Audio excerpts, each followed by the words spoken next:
Number 1. The Herxheim Skull Cups.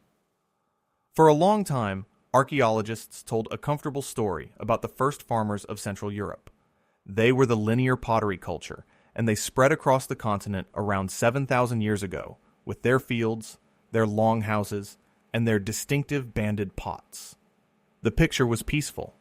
Then, a rescue dig near the village of Herxheim in the German Rhineland began to pull that picture apart.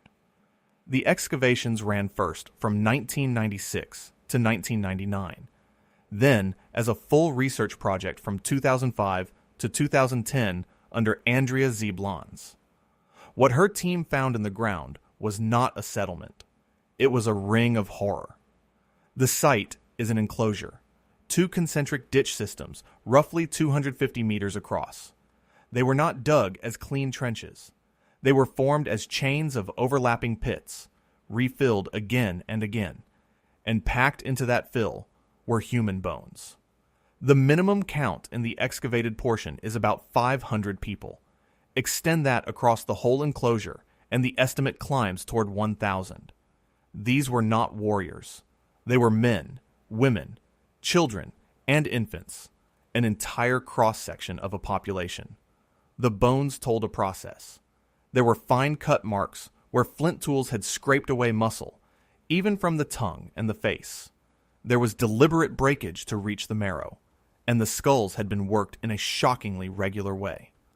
The faces were struck off, and the brain cases were shaped into cups, what specialists call calottes.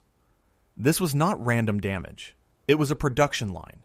The bioarchaeologist Bruno Boulastin argued in 2009 that the pattern matched the way animals are butchered for food, and that meant cannibalism. Zieblans and others were more cautious, favoring a vast ritual, a cult of the dead in which bodies were processed and reburied. Some of the pottery came from distant regions, from the Elbe and the Moselle, so people or offerings were brought from far away. The team cataloged roughly 1,000 worked bone fragments and dozens of reconstructible skull cups. The processing was systematic enough that researchers could refit broken pieces and compare them directly against butchered animal bones from the very same ditches. That comparison is the heart of the argument. If human bones were handled exactly like food animals, the simplest reading is that they were treated as food. What makes Herxheim haunting is not one dramatic corpse. It is the routine. The event was compressed into the violent final years of this culture, around 5000 BC, alongside other massacre sites like Talheim and Asparn. The peaceful first farmers, it turned out, were capable of processing 1,000 of their own with practiced, unhurried hands. And if that unsettles you, hold on to the feeling, because our next site pairs the same violence with something even stranger. Rain. Number 2. The Moche sacrifice platform at Huaca de la Luna. On the north coast of Peru stands a mud brick temple at the foot of a mountain called Cerro Blanco. It belonged to the Moche, a culture that flourished from about 100 to 800 CE.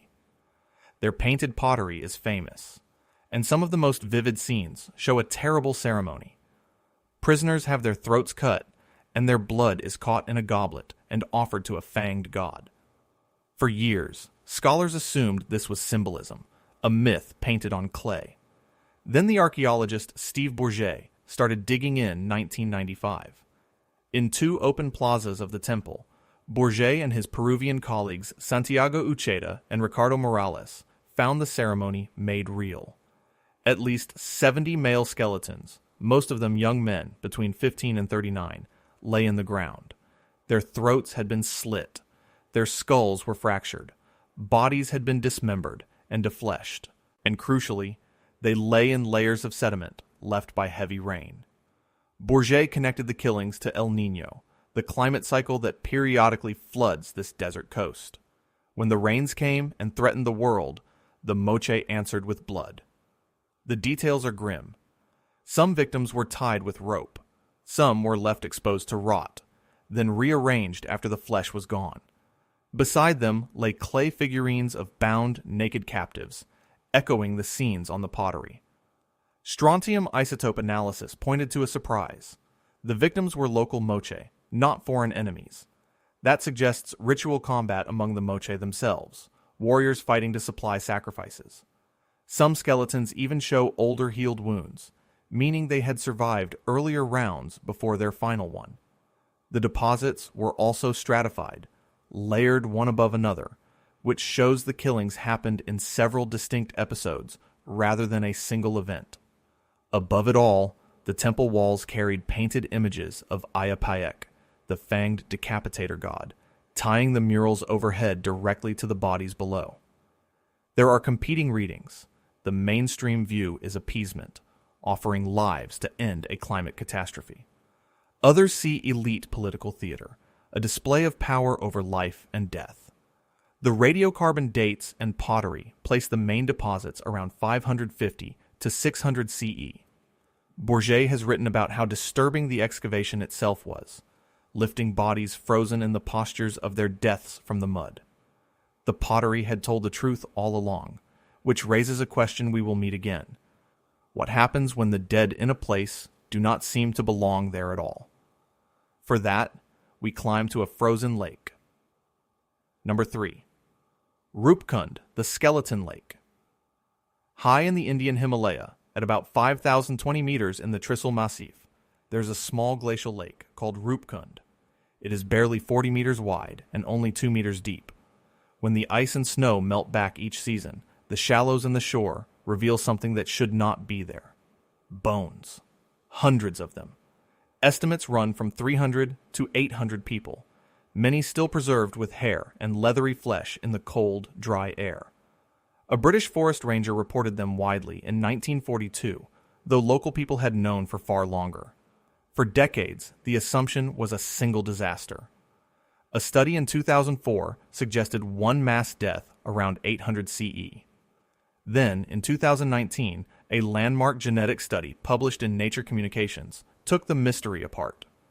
A team including Iadawan Harney, the David Reich Laboratory, and Neeraj Rai analyzed 38 of the skeletons. What they found broke every simple explanation. There was not one group at Roopkund. There were at least 3, deposited in separate episodes across roughly 1,000 years. The first group had South Asian ancestry and dated to somewhere between the 7th and 10th centuries. The second group was the Shock. Their ancestry pointed to the Eastern Mediterranean, close to the people of Crete, and they died far later, between the 17th and 19th centuries. A third individual had ancestry linked to Southeast Asia. Isotope analysis showed the Mediterranean group had eaten a non-Indian diet, so they really had traveled from abroad to die on a Himalayan lake. No one knows why. There were no weapons, no trade goods, no sign of an epidemic, and a single disease cannot span 1,000 years. One old idea gets support from the bones themselves.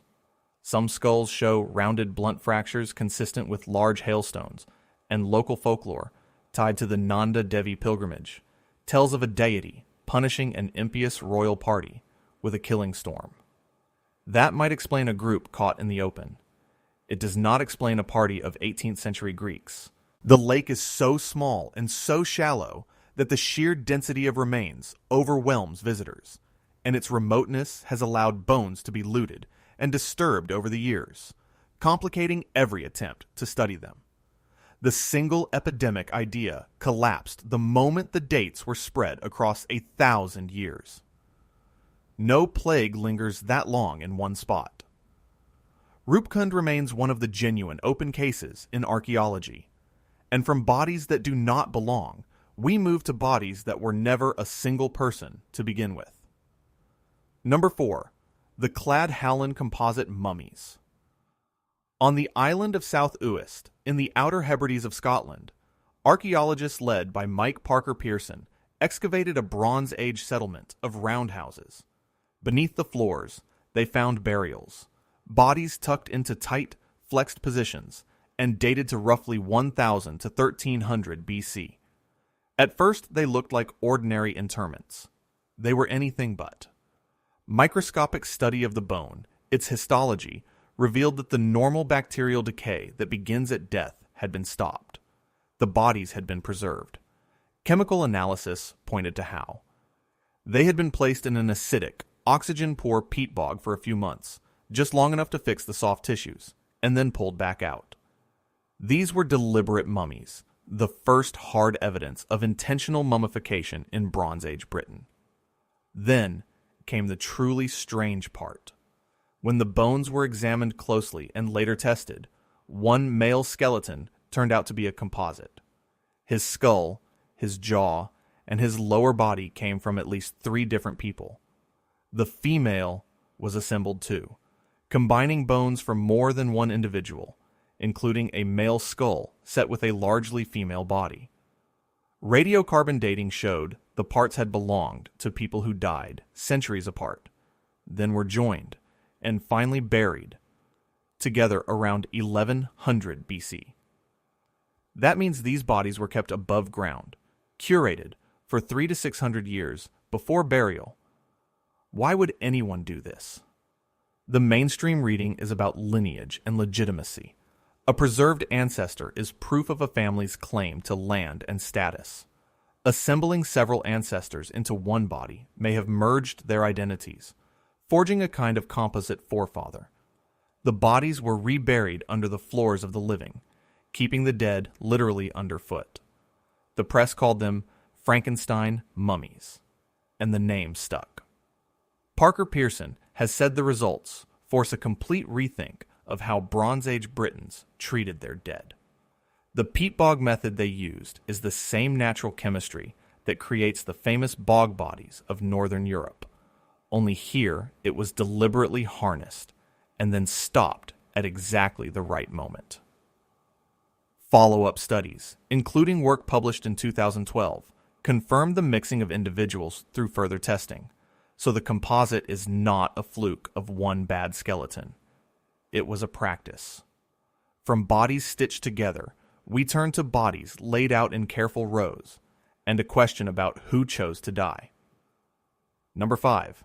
The Great Death Pit of Ur. Between 1922 and 1934, Sir Leonard Woolley excavated the Royal Cemetery of Ur in southern Iraq for the British Museum and the University of Pennsylvania. He uncovered around 1,800 graves from the early dynastic period, about 2600 BC. 16 of them were so rich and so strange that he called them royal tombs. The strangeness was human sacrifice, and the largest example earned a name that still chills: the Great Death Pit.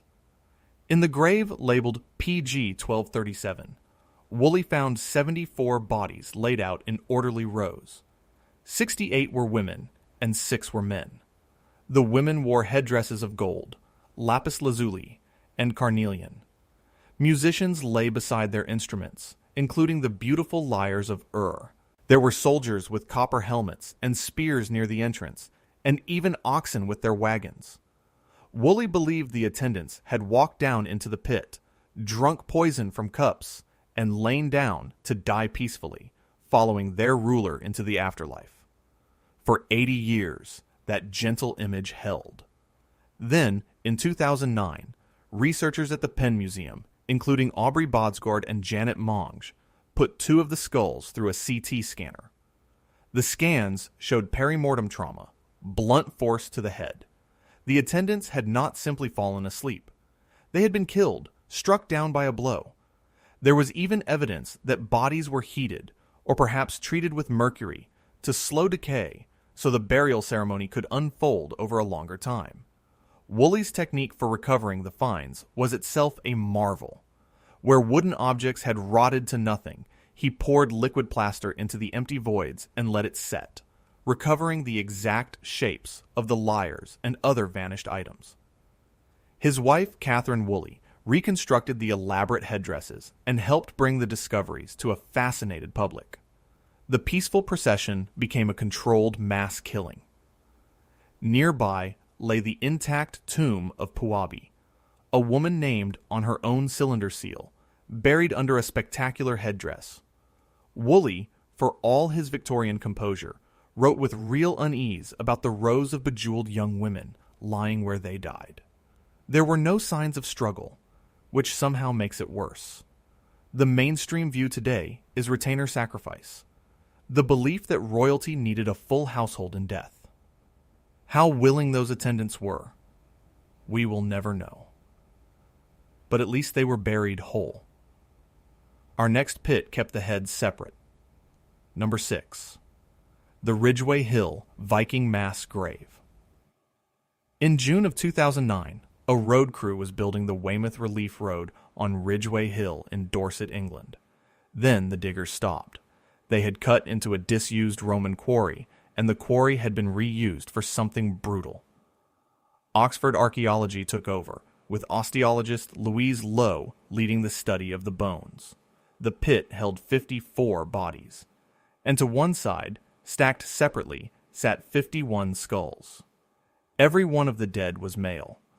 Most were young men between 16 and 25, with a handful older. They had been decapitated, the heads piled on one side of the pit, and the bodies heaped on the other. The cut marks tell an ugly story.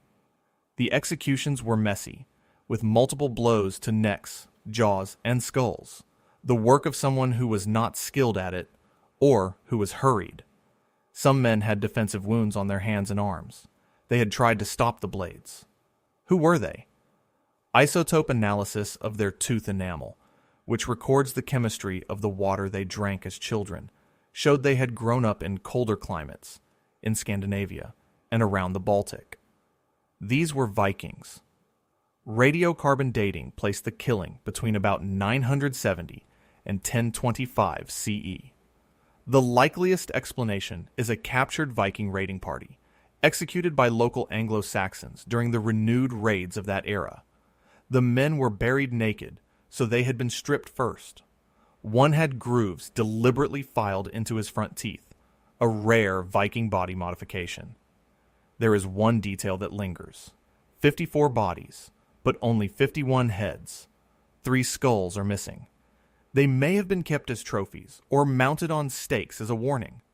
There were no weapons and no grave goods, exactly what you expect for executed captives, rather than fallen warriors. The killing may connect to the wider reprisals of the period, when English rulers struck back at Scandinavian raiders, and the site is often mentioned alongside a similar mass grave found at St. John's College in Oxford. Both point to the same brutal truth. This was an age when a captured raiding party could simply be marched to a pit and beheaded, one clumsy blow at a time. It was organized, deliberate, and cold.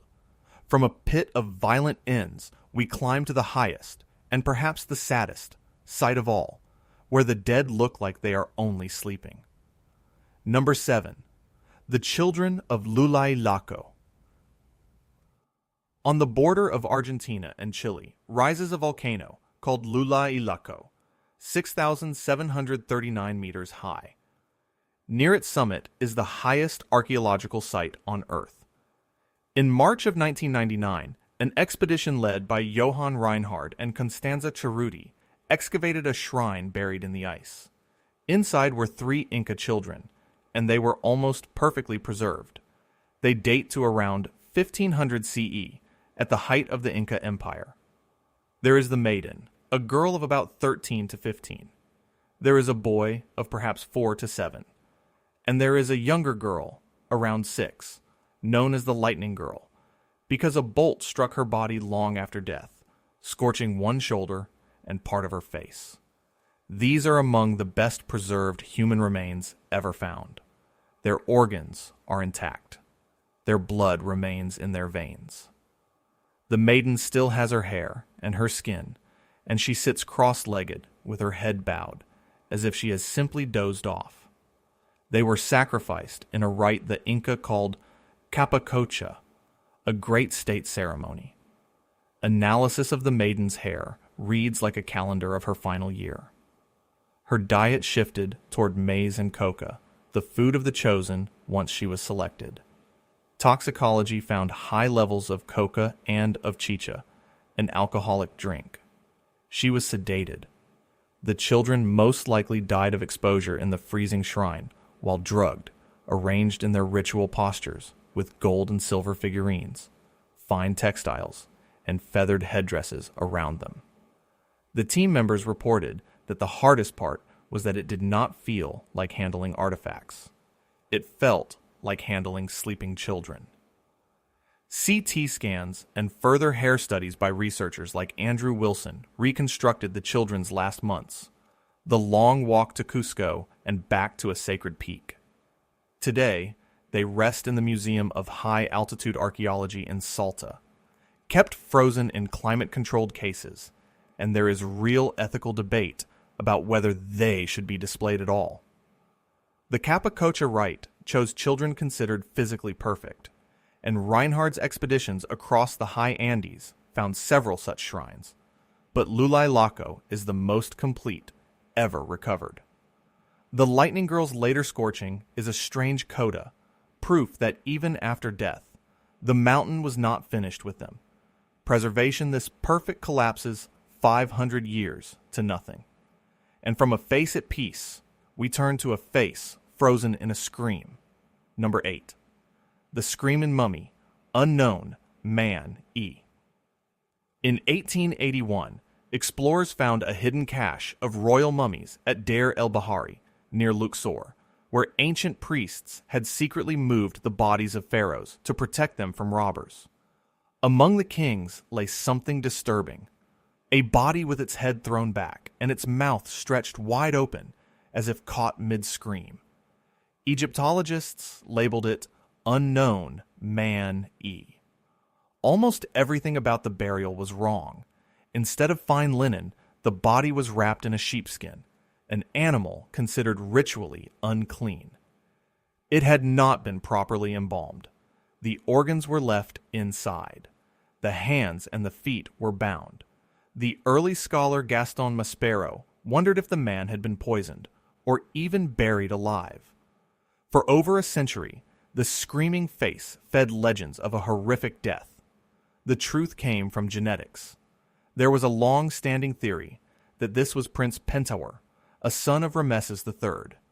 Ancient records, the Judicial Papyrus of Turin, describe a plot known as the Harem Conspiracy, in which a prince joined a scheme to assassinate the pharaoh around 1155 BC. The conspirators were caught, tried, and forced to take their own lives. In 2012, a DNA study led by Zahi Hawass and Albert Zink, published in a major medical journal, found that Unknown Man E was a close genetic match to Rameses III. The same study proved that the pharaoh's throat had been cut. The assassination had succeeded, and here, most likely, lay the punished son. The scream itself is less supernatural than it looks. When a body is not bound at the jaw, the mouth naturally drops open after death. Other so-called screaming mummies show the same thing from cadaveric spasm or delayed embalming, as a 2024 study of a screaming woman by Sahar Salim confirmed. But the improper, impure burial was surely deliberate, a way to deny this man a proper afterlife for eternity.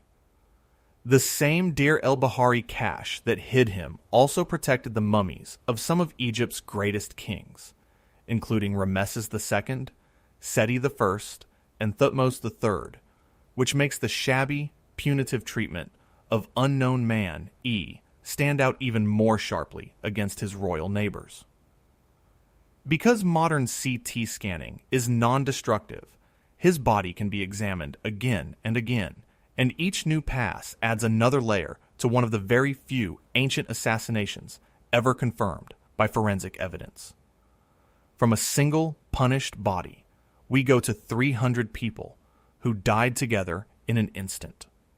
Number 9. The Herculaneum Boathouse Skeletons. When Vesuvius erupted in 79 CE, it buried 2 towns. Pompeii is the famous one, but its smaller, wealthier neighbor, Herculaneum, hides an even darker discovery. For centuries, the town seemed strangely empty of bodies, and scholars assumed the residents had escaped by sea before the mountain finished them. Then, between 1980 and 1982, excavations directed by Giuseppe Maggi opened 12 stone boat chambers along the ancient shoreline. Inside were about 300 skeletons. The people had not escaped. They had fled to the arched boathouses, huddling together and hoping for rescue that never came. Then, a pyroclastic surge swept down from the volcano at an estimated 500 degrees Celsius. The heat was so extreme that death was near instant. Flesh was vaporized in fractions of a second. The bodies were found in tight clusters, families pressed against the back walls, some still wearing jewelry and carrying coins and keys because they had expected to go home. One woman, nicknamed the Ring Lady, wore gold rings and bracelets. The science here is astonishing and grim. The anthropologist Sarah Biesel studied the bones in the 1980s, reconstructing Roman diet, health, and stature from them. A study in 2001 argued the heat had been fierce enough to explode skulls and boil brains. Then, in 2020, Pierpaolo Petrone reported something never seen before. In one victim, the brain tissue had been vitrified, turned to glass, by the extreme heat followed by rapid cooling. Inside that glass, researchers found preserved neurons. The soldier found among them still carried his weapons and tools, a reminder that these were ordinary people, caught mid-life. Unlike Pompeii, where the dead left hollow voids that were later filled with plaster to make casts, Herculaneum was buried so deeply and densely that the actual bones survived. Their postures, arms raised, and bodies contorted, are the classic response of muscles to intense heat. The excavators described the emotional weight of uncovering whole families frozen in their final embrace. The comforting story of a clean escape was simply false, and a false story is exactly what our last find corrected by proving that dismissed witnesses had been right all along. Number 10. The Franklin Expedition dead. In 1845, Sir John Franklin led a Royal Navy expedition into the Canadian Arctic to find the Northwest Passage. He had two ships, HMS Erebus and HMS Terror, and 129 men. The ships became trapped in the ice off King William Island. Every single man died. It was the worst disaster in the history of British polar exploration, and for over a century, much of what happened was a mystery, or a lie the public preferred to believe. Early in the voyage, 3 crewmen, John Torrington, John Hartnell, and William Brain, had been buried on Beechey Island in 1846.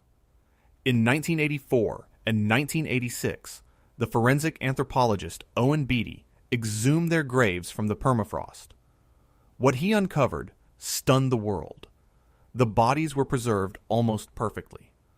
John Torrington's eyes were open, his skin and hair intact, after 138 years in the frozen ground. The photographs of his thawed face are among the most haunting images in the history of exploration. Tissue analysis found very high levels of lead, and for a time, the leading theory was lead poisoning from the salter in the expedition's tinned food, dulling the crew's judgment. Later work questioned how decisive that really was, pointing to starvation and scurvy as well. But the darkest confirmation came from bones scattered across King William Island. Cut marks proved that the starving survivors had resorted to cannibalism. The anthropologist Anne Keenlyside documented knife marks on about a quarter of the bones she examined, along with breakage to extract marrow. This was end-stage survival cannibalism. For generations, the Inuit had told exactly this story, and British authorities had refused to believe them. The bones vindicated the Inuit witnesses completely. Their oral histories even helped locate the ships, with HMS Erebus found in 2014 and HMS Terror in 2016. Franklin himself had died on the 11th of June, 1847. His men abandoned the ships in 1848 and died on a long march south, worn down by scurvy, hypothermia, and starvation, with a note left at Victory Point recording the grim timeline.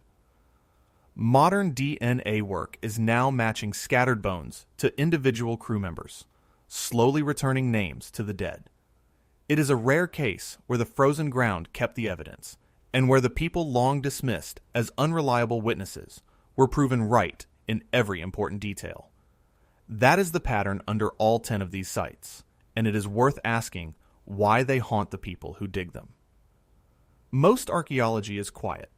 It is potsherds, post holes, and the slow reading of soil. The sites in this video are the rare exceptions, the ones that follow the excavators home. Steve Bourget wrote about the disturbance of lifting Moche victims from the mud. Leonard Woolley described his unease at the rows of young women in the death pit. Owen Beatty photographed a face that had been dead for over a century and looked ready to speak. The Llullaillaco team could not shake the feeling that they were handling sleeping children. Preservation is what sharpens the horror. A clean skeleton keeps its distance. An intact face, whether it belongs to John Torrington or to the Inca maiden, collapses the centuries and makes the dead a person again. Handling children, as at Llullaillaco, carries a different weight than facing the anonymous mass at Herxheim, but both leave a mark. There is an uncanny quality to a body that looks asleep and is thousands of years old, and there is the added burden of ethics. Who has the right to display these dead, to study them, to move them? Some archaeologists, after digs like these, deliberately turn away from human remains for the rest of their careers. Forensic restudy makes it harder still, because a site can change character overnight. Ur was a peaceful procession for 80 years, until a scanner turned it into a mass murder. That kind of reversal forces the people who study these places to hold two versions of the same dead in their minds at once. That human cost is real, and it connects directly to what these people actually did to one another. Look across the 10, and patterns emerge in why humans killed and kept other humans. There is retinue sacrifice at Ur, where a household followed a ruler into death. There is capacocha at Llullaillaco, children offered to the mountains and the state. There is appeasement at Huaca de la Luna, lives given to hold back the floods. There is punishment that reaches past death itself, the impure burial of Pentawar meant to wreck his afterlife, and the decapitations at Ridgeway, with heads kept as trophies. Then there is curation, the strange tenderness and utility of Cladh Hallan, where ancestors were preserved and even reassembled to anchor a family's claim. And there is cannibalism at both ends of the spectrum, the fiercely debated ritual processing at Herxheim and the desperate survival cannibalism of the Franklin crew. Climate crisis triggers some of it. The El Niño rains of the Moche, perhaps the storms of Roopkund. The recurring logic is that the dead do work for the living. They confer legitimacy. They appease the gods. They warn enemies. What is remarkable is how independently these ideas arose across separate continents and thousands of years. A Mesopotamian court, an Andean empire, a Peruvian coast, and a British island never spoke to one another. Yet each arrived at the conviction that the dead could be arranged, preserved, or consumed to serve the needs of the living. That convergence suggests something deep about how human societies think about death, power, and crisis. And what is just as remarkable is how modern science keeps reopening the cases. The reason these stories keep changing is that the tools keep improving. Ancient DNA rewrote Roopkund, revealing Mediterranean travelers where no one expected them, and it confirmed that the screaming mummy was a son of Rameses III. CT scanning exposed the blunt force trauma at Ur without disturbing a single bone, and it lets Egyptian mummies be studied again and again without harm. Isotope analysis traced the Ridgeway men back to Scandinavia, proved the Moche victims were local, and read the final year of the Inca maiden's diet from her hair. Histology, the microscopic study of bone decay, is what proved deliberate mummification at Cladh Hallan, by showing that the bacterial destruction that normally races through a body after death had been halted early and on purpose. Toxicology, the analysis of chemical traces, revealed the coca and alcohol in the Inca maiden's system and turned an assumption about her death into measurable fact. Taphonomy, the study of how remains break down, is what lets researchers argue over ritual versus nutrition at Herxheim, and brand new methods keep appearing, like the 2020 analysis of vitrified brain tissue at Herculaneum, science that did not exist a generation ago. Each technique is built on the failures and wrong guesses that came before it. That is the learning curve of the field. It also helps to translate the scale into terms we can feel. 500 degrees Celsius, 22,000 feet, 5,000 years. Numbers that turn abstract history into something visceral. And yet, for all these tools, some questions still refuse to close. Honesty demands admitting what we still do not know. At Herxheim, the core question stands unresolved.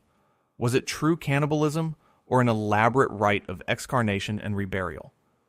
At Roopkund, no one can explain why a group of 18th century travelers with Eastern Mediterranean ancestry died on a remote Himalayan lake.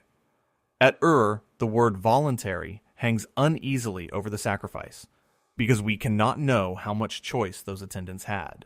At Franklin, researchers still argue over how decisive lead poisoning really was, compared with scurvy and simple starvation. At Cladh Hallan, the deeper motive for merging several ancestors into one body remains a matter of interpretation. Even the screaming mummy invites debate between a deliberate punishment burial and an ordinary jaw that dropped after death and was red as agony. The Moche deposits could be appeasement, or elite theater, or both at once, and the strontium data that made them local only deepened the puzzle rather than solving it. Good archaeology names the fringe possibilities without pretending to have proof, and it stays humble, because a single new find could overturn today's consensus tomorrow. Every one of these debates has already survived at least one confident answer that later fell apart. Which leaves one last thing worth saying about all of them. Every one of these sites is a message left in the earth. Some were left on purpose, arranged with terrible care, and some were left by accident, sealed in ash or ice before anyone could tidy them away. The horror is rarely just that people died. It is how deliberately they were placed, ranked in rows, stacked in pits, seated on summits, stitched together from the parts of strangers. That intention is what reaches across the centuries and takes hold of us. Preservation turns out to be a kind of accidental immortality. Peat, ash, permafrost, and high dry cold all become archives, holding a face or a gesture long past the moment it should have vanished. And the archaeologists become the last witnesses, the ones who look first and carry what they saw. That is why these 10 keep resurfacing, in new studies and in our imaginations. A ditch in Germany, a lake in the Himalaya, a summit in the Andes, a quarry in Dorset, a boathouse under Vesuvius, a grave in the Arctic. Each one held its silence for centuries, and each one, when opened, changed the story we thought we knew. The dead are still teaching us about violence and belief and the raw will to survive.